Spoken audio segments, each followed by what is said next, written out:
আসসালামু আলাইকুম প্রিয় সপ্তম শ্রেণীর শিক্ষার্থী বন্ধুরা, এই পর্যায়ে তোমাদের ইংরেজি বইয়ের ইউনিট 4 এর লেসন 6 মোরালিটি শপ এই ডায়ালগটি নিয়ে আলোচনা করা হবে। So let's get started. তো মোরালিটি শপ মানে হচ্ছে নৈতিকতার দোকান। প্রাইস ট্যাগ মানে মূল্য চিরকুট। কনসাইন্স মানে হচ্ছে বিবেক। আর প্রিক মানে দংশন করা। তো number A, read the conversation to know about the morality shop. বলছে যে নৈতিকতার দোকান সম্পর্কে জানতে কথোপকথনটি পড়ো। দেন অ্যান্সার দ্য ফলোয়িং কোশ্চিন। তারপর নিচের প্রশ্নগুলোর উত্তর দাও। প্রিয় শিক্ষার্থী বন্ধুরা, তোমাদের বোঝার সুবিধার্থে আমি এখন এখান থেকে তোমাদের এই ডায়ালগটি বুঝিয়ে দিব। তো এখান থেকে পড়ালে যাদের উচ্চারণের সমস্যা তারা উচ্চারণের সমস্যার সমাধান করতে পারবে, এবং সাথেই এখানে বঙ্গানুবাদ দেওয়া আছে, চাইলে তোমরা বঙ্গানুবাদটি দেখে নিতে পারো।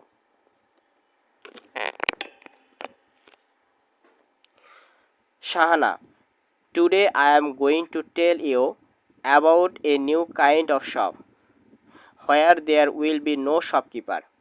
তো শাহানা বলতেছে যে আজ আমি তোমাদেরকে একটি নতুন ধরনের দোকান সম্পর্কে বলতে যাচ্ছি, যেখানে কোনো দোকানদার থাকবে না। The price of each item or thing will be written on a small piece of paper. প্রত্যেক পণ্য অথবা জিনিসের মূল্য একটি ছোট টুকরা কাগজে লেখা থাকবে।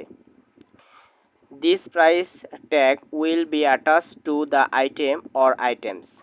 এই মূল্য চিরকুটটি একটি পণ্য অথবা পণ্যগুলোর সাথে সংযুক্ত থাকবে। You will pick an item you like, look at the price tag and put the money in the box kept there. তো তোমার পছন্দ অনুযায়ী একটি পণ্য বেছে নিবে, মূল্য চিরকুটের দিকে তাকাবে এবং সংরক্ষিত বাক্সে টাকা রাখবে। And the thing is now years. এবং এই পণ্যটি এখন তোমার।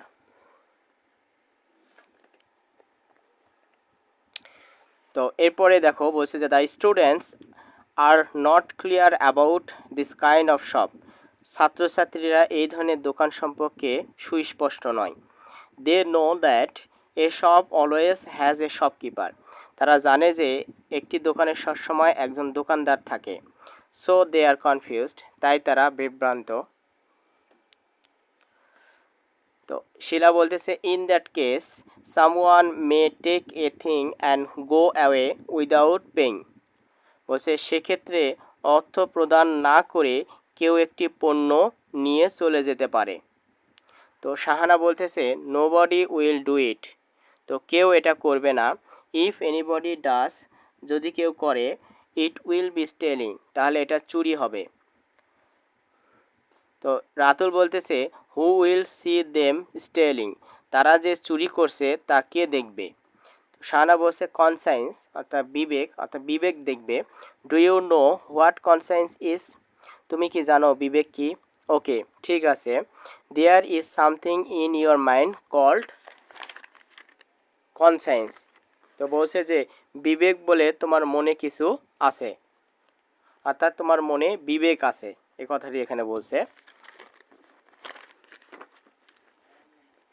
তো বলছে দেখো it tells you whether your action are right or wrong. তোমার কাজ সঠিক না ভুল তা তোমার বিবেক বলে দেয়। Is stealing A right thing or a wrong thing, চুরি করা কি সঠিক কাজ না ভুল কাজ। স্টুডেন্টস ছাত্রছাত্রীরা বলতেছে যে রং থিংস, ভুল কাজ। তো দেখো শাহানা বলতেছে যে then your conscience will tell you this is a wrong things. তাহলে তোমার বিবেক তোমাকে বলে দিবে যে এটি একটি ভুল কাজ। You must not do it, তোমার এটা করা উচিত হবে না। If you steal or do a bad things, যদি তুমি চুরি করো অথবা খারাপ কাজ করো, your conscience will prick you, তাহলে তোমার বিবেক তোমাকে দংশন করবে। অ্যান্ড ট্রাবল ইউ, এবং তোমাকে পীড়া দিবে। And you will never have your peace of mind, এবং তুমি তোমার মনে কখনো শান্তি পাবে না। So to be a good and happy person তাই একজন ভালো এবং সুখী ব্যক্তি হতে you should have a clear conscience, তোমার একটি পরিষ্কার বিবেক থাকা উচিত। প্রিয় শিক্ষার্থী বন্ধুরা, এরপরে বলা হচ্ছে দেখো যে tick the best answer to the following multiple choice questions.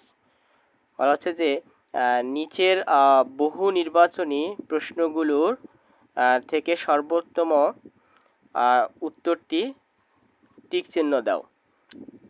তো এখানে দেখো নাম্বার ওয়ানে বলছে দ্য স্টুডেন্টস আর কনফিউজড, ছাত্রছাত্রীরা বিভ্রান্ত।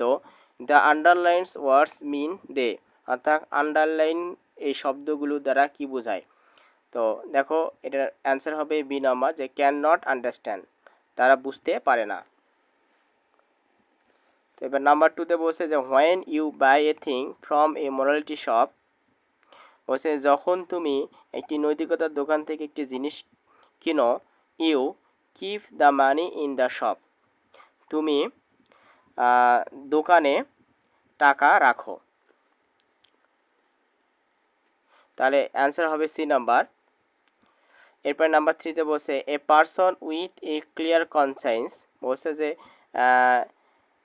পরিষ্কার বিবেকবান একজন ব্যক্তি always does the right thing, সবসময় সঠিক কাজ করেন। তো অ্যান্সার হবে সি নাম্বার। তো প্রিয় শিক্ষার্থী বন্ধুরা, এই ছিল আজকের আলোচনা। পরবর্তী ভিডিও দেখার আমন্ত্রণ জানিয়ে আজকে এ পর্যন্তই। ভালো থেকো, সুস্থ থেকো, আল্লাহ হাফেজ।